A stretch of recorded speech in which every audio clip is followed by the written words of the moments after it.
자, 오늘은 네 번째 시간이죠.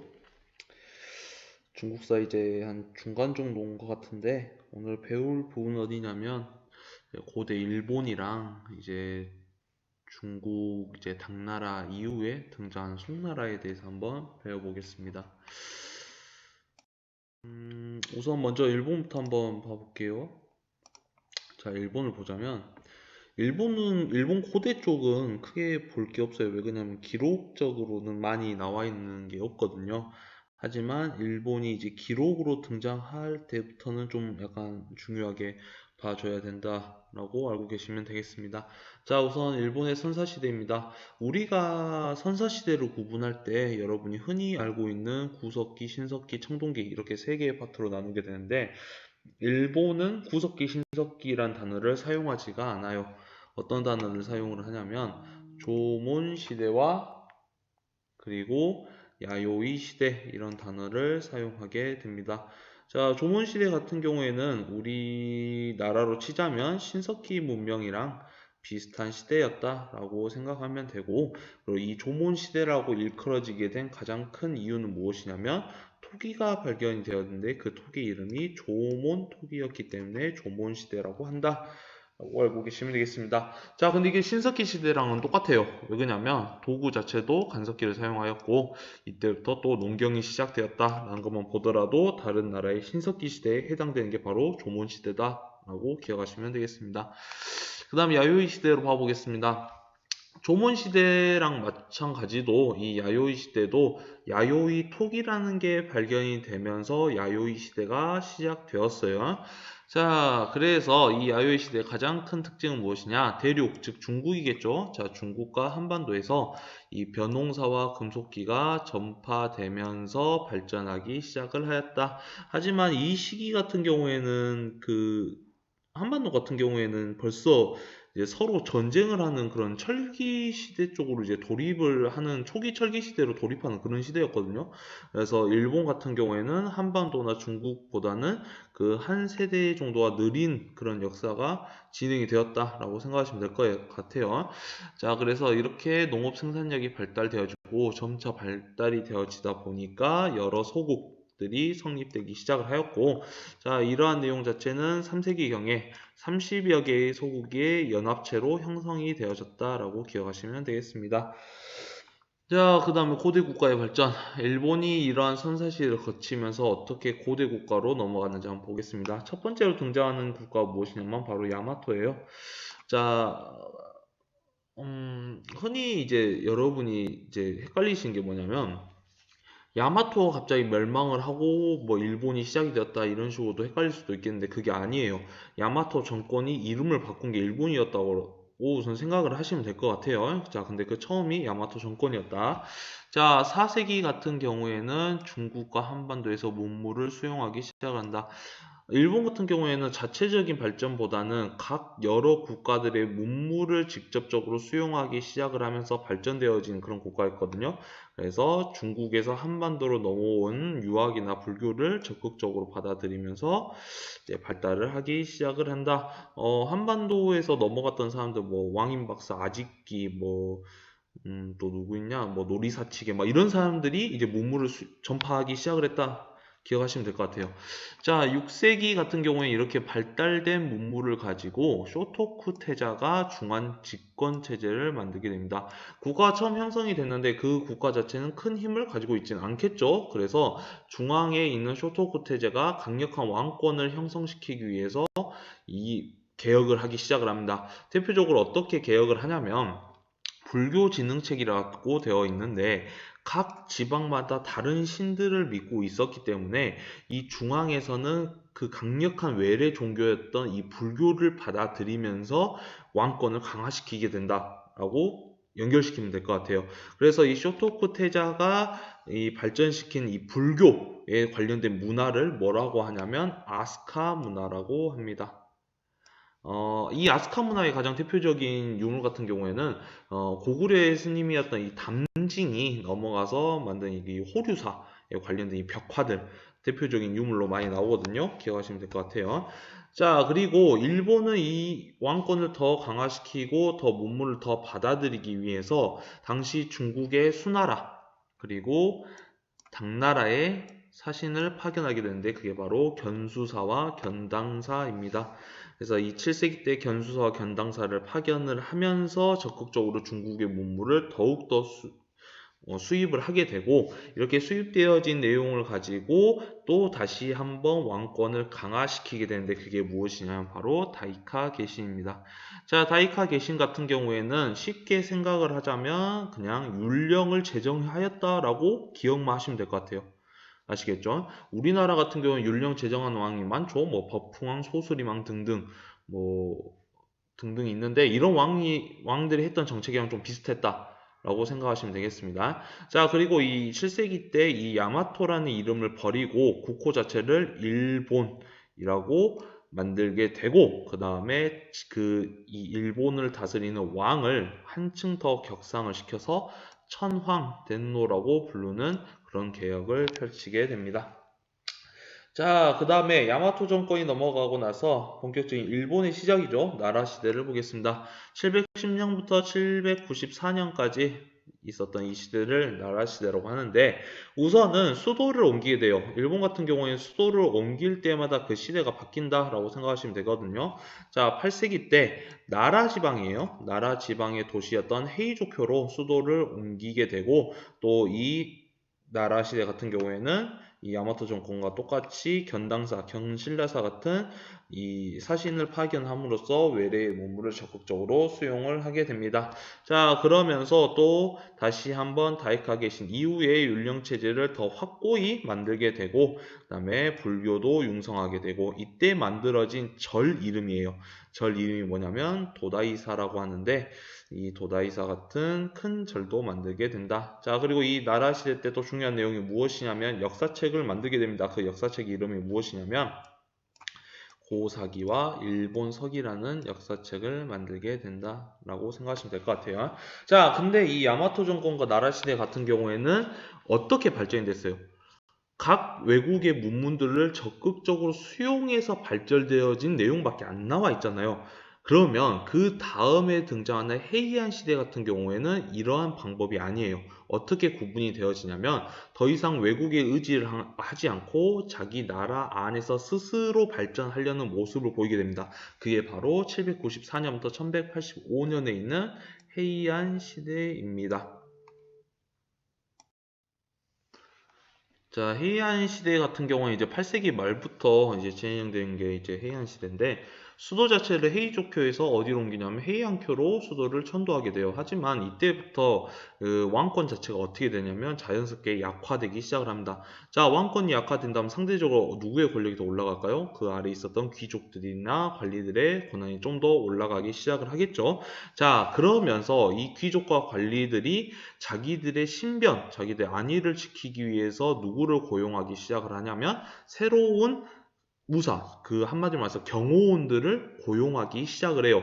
이때부터 등장하는 계층이 무엇이라고 하냐면 무사 계층이라고 합니다. 무사 계층 말이 어렵다면 여러분들이 쉽게 알고 있는 일본어로는 사무라이라는 그런 용어를 사용하게 되거든요. 아무튼 이 헤이안 시대부터는 무사 계층이 등장을 하게 된다. 자, 그리고 아까 선생님이 말했다시피 앞에 있는 두 정권과는 다르게 헤이안 시대만의 특징이 무엇이냐면 자기 나라 안에서 자기 스스로 개혁을 하고 자기 스스로 발전한다라고 말했을 거예요.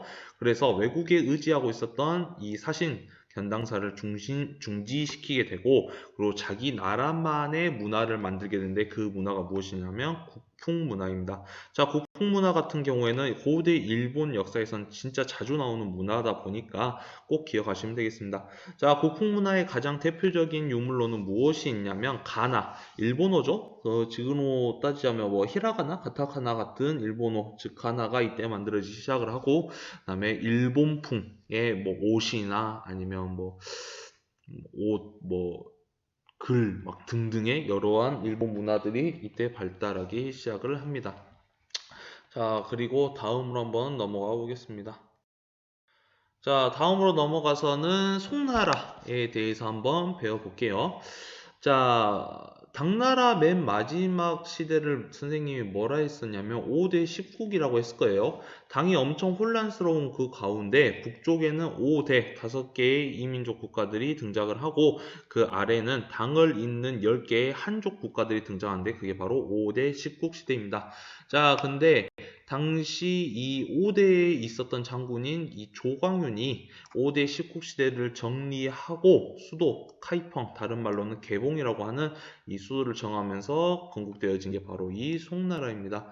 자, 조광윤 같은 경우에는 이 당이 멸망한 가장 큰 이유를 뭐라고 생각하냐면 무신들이 권력을 잡고 있어서 나라가 멸망하였다라고 생각을 했어요. 자, 그래서 자기 스스로 황제권을 강화시키기 위해서 어떤 노력을 하냐면 문치주의란 것을 강조하게 됩니다.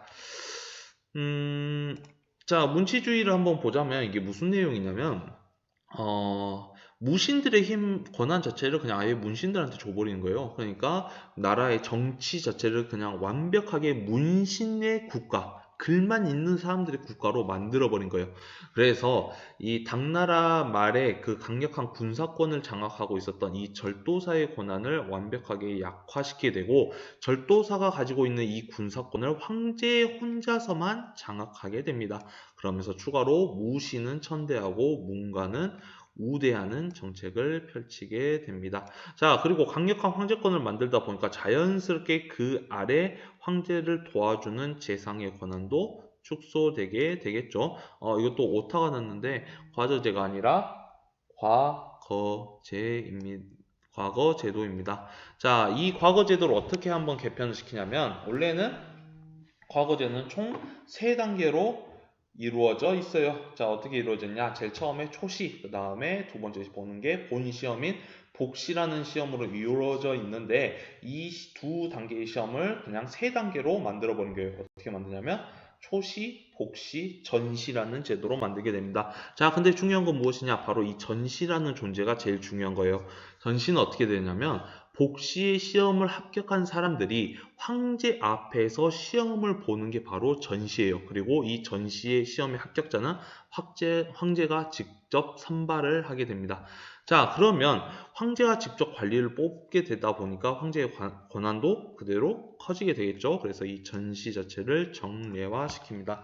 하지만 이런 황제권 강화 노력 자체도 크게 한계점이 드러나게 되는데 어떻게 되냐면 문신들만 뽑다 보니까 사람들이 문신이 되고 싶어서 어마어마하게 공부를 하고 어마어마하게 시험을 합격을 한 거예요.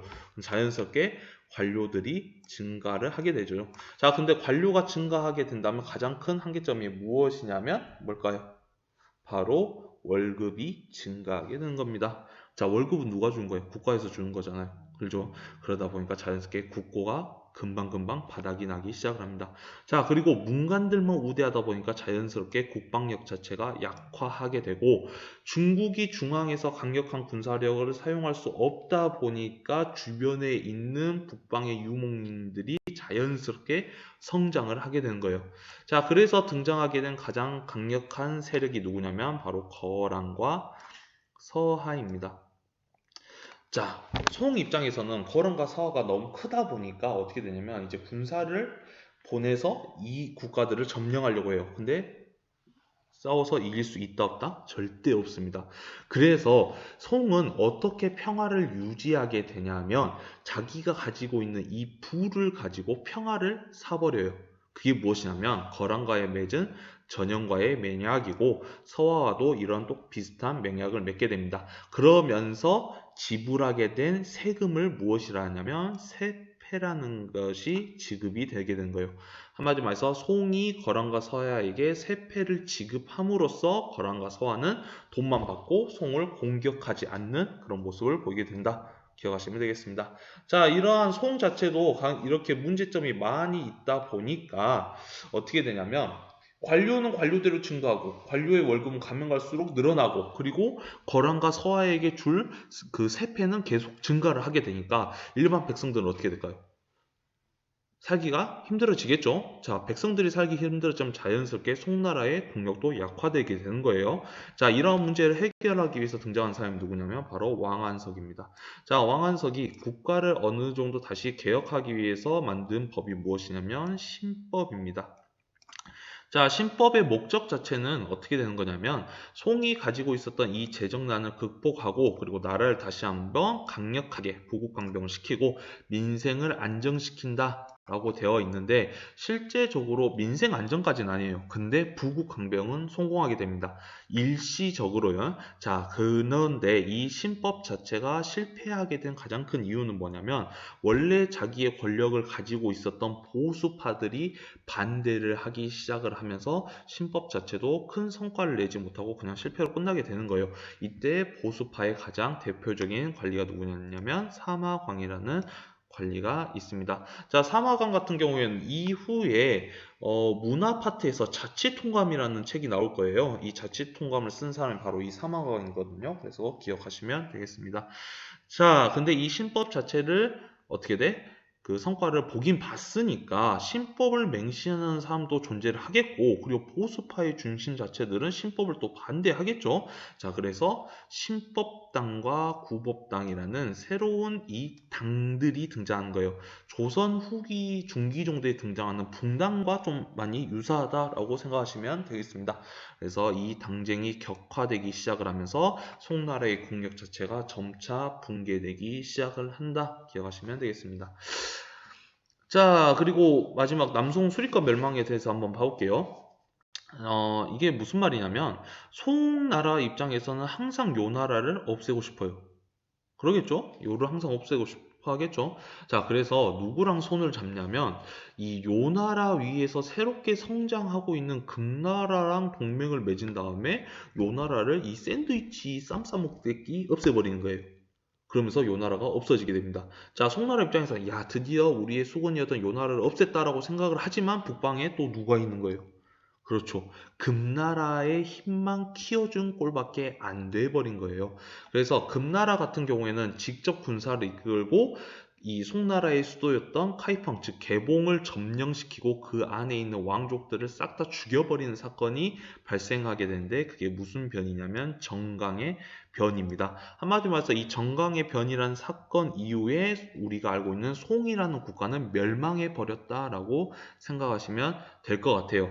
자, 그런데 이 금나라가 옛날 요나라처럼 그냥 공격만 하고 빠지는 게 아니라 직접 송나라의 중심이었던 이 개봉, 이 황허강 중심으로 하는 화북 지역을 아예 점령을 해버린 거예요. 아시겠죠? 자, 그래서 송나라는 자기 나라의 맥을 계속 이어나가기 위해서 어디로 천도를 하냐면 임안이라는 도시로 천도를 하게 됩니다. 그래서 이 임안을 수도로 한 송을 무슨 송이라고 하냐면 남송이라는 국가로 등장하게 되는 거예요.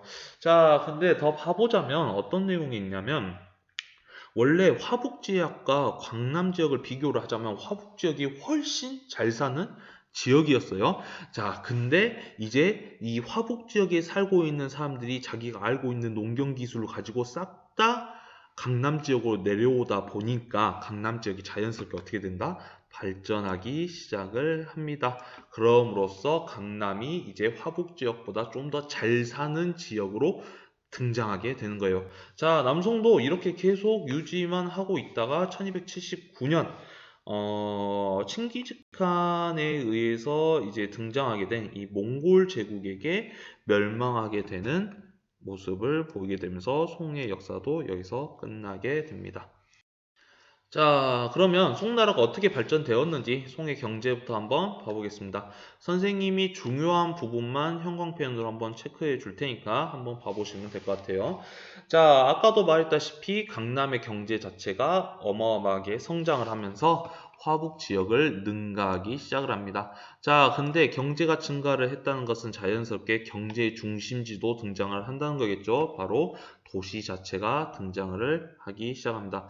근데 도시는 어차피 춘추 전국시대부터 등장을 했지만 그 도시와는 다르게 경제적인 상업 도시가 번영하기 시작을 한다. 기억하시면 될 것 같아요. 자, 그러면 어떻게 발전되는지 농업, 소금, 상업 이 세 가지로 나눠서 한번 봐보겠습니다. 자, 농업 같은 경우에는 강남 지역의 이 토지 개간을 통해서 그리고 새로운 농기구인 용골차가 등장을 하게 되고 그리고 모내기법, 이양법 자체가 보편화되기 시작을 합니다. 그리고 좀 더 농사를 잘 짓고 좀 더 빠르게 농사를 짓기 위해서 아예 남쪽, 즉 베트남 지역에서 계속 등장하고 있었던 참파벼라는 것을 도입해서 농사를 짓게 됩니다. 자, 이러다 보니까 이 창장강, 즉 양쯔강 하류 지역은 중국 내에 있었던 가장 최대의 곡창 지역으로 발전을 하게 되고 자연스럽게 이 농업 생산력이 증가를 하다 보니까 지주, 땅의 주인들이 엄청나게 부자로 등장하기 시작을 해요. 자, 그래서 이 대토지를 가지고 있는 이 지주와 그리고 이 대토지 안에서 품삯을 받으면서 일하는 전호, 즉 지주전호제라는 제도가 발전하기 시작합니다. 이 지주전호제는 중요한 내용이다 보니까 꼭 기억하시면 되겠습니다. 자, 그리고 수공업 같은 경우에는 이 석탄 사용 자체가 이제 보편화되기 시작을 하거든요. 자, 근데 이 석탄을 사용한다는 것은 강력한 열을 통해서 여러 물건들을 이제 주조할 수 있다. 그런 말이겠죠. 그래서 이 석탄 사용으로 제철, 그리고 자기, 그리고 도자기죠. 그리고 견직업 등의 산업들이 발달하기 시작을 합니다. 자, 근데 이 중에서 이 세 가지 농업, 수공업, 상업 중에서 가장 중요한 내용은 무엇이냐면 상업이에요, 상업. 농업이 2순위고 수공업이 3순위고 상업이 거의 1순위라고 생각하시면 될 것 같아요. 자, 상업 같은 경우에는 동업조합이 결성하게 됩니다. 당나라 때도 동업조합이 있긴 있었지만 당보다는 송이 경제적으로 좀 더 활성화되다 보니까 그 규모가 더 커지기 시작을 했다 기억하시면 될 것 같아요. 그래서 당에 만들어졌던 길드, 동업조합인 행도 계속 유지를 하였고 그리고 이 송나라 때는 자기라는 다른 동업조합도 결성을 하게 됩니다. 자, 그리고 동전 주조 자체가 이제 활성화되기 시작을 하고 이 동전 자체가 이제 널리 유통되기 시작을 하면서 이제 완벽하게 이 그 동전으로 물건을 살 수 있는 그런 경제가 활성화되기 시작을 하고 그다음에 이 동전 자체가 좀 무겁잖아요. 예. 유통하기가 그래도 좀 무거우면 좀 되기 어렵잖아요. 그러다 보니까 이 지폐도 등장하게 됩니다. 이 송 때 등장한 가장 대표적인 지폐로는 교자, 회자 등이 있습니다. 그리고 해상무역도 등장하게 되는데 수당시대 때 등장했던 이 시박사 자체가 더 크게 확대되기 시작하면서 설치되었다 기억하시면 되겠습니다. 다음으로 넘어가 보겠습니다. 다음은 사회문화에 대해서 한번 봐볼게요. 우리가 수단까지는 지배층을 뭐라 배웠냐면 귀족계층이라고 배웠을 거예요. 그죠? 자, 근데 송 이후부터는 무슨 계층이 지배층으로 등장을 하냐면 사대부라는 계층이 지배층으로 등장을 하게 됩니다. 이게 왜 그러냐면 수당보다는 무슨 제도가 강화가 돼서 과거 제도가 강화가 돼서 그러는 거예요. 한마디로 말해서 귀족 같은 경우는 자기 아버지가 귀족이면 나도 귀족이잖아요.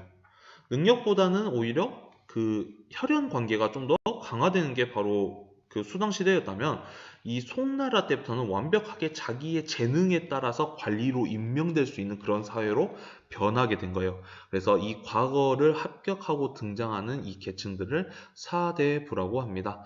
그래서 과거제가 강화되고 사대부가 성장을 하게 되어진다. 자, 근데 이 공부도 그 못 사는 사람들은 공부를 할 수가 없잖아요. 그러죠. 그러다 보니까 당시 이 못 사는 사람보다는 공부를 할 수 있는 여유, 여건이 되는 지주 계층들에서 이런 사대부들이 많이 등장하기 시작을 한다.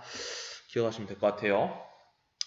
자, 그리고 학문 같은 경우에는 자연스럽게 우리가 잘 알고 있는 성리학, 남송 때부터 등장한 이 성리학이 등장을 하게 되고, 그 다음에 이 성리학의 가장 핵심 내용으로는 대의 명분론. 우리가 무슨 일 할 때마다 뭐 명분이 없다, 명분이 있다 이런 말을 하잖아요. 그 명분이라고 생각하시면 돼요. 그리고 오랑캐를 아예 배척해버리겠다라는 화이론이 등장하게 됩니다.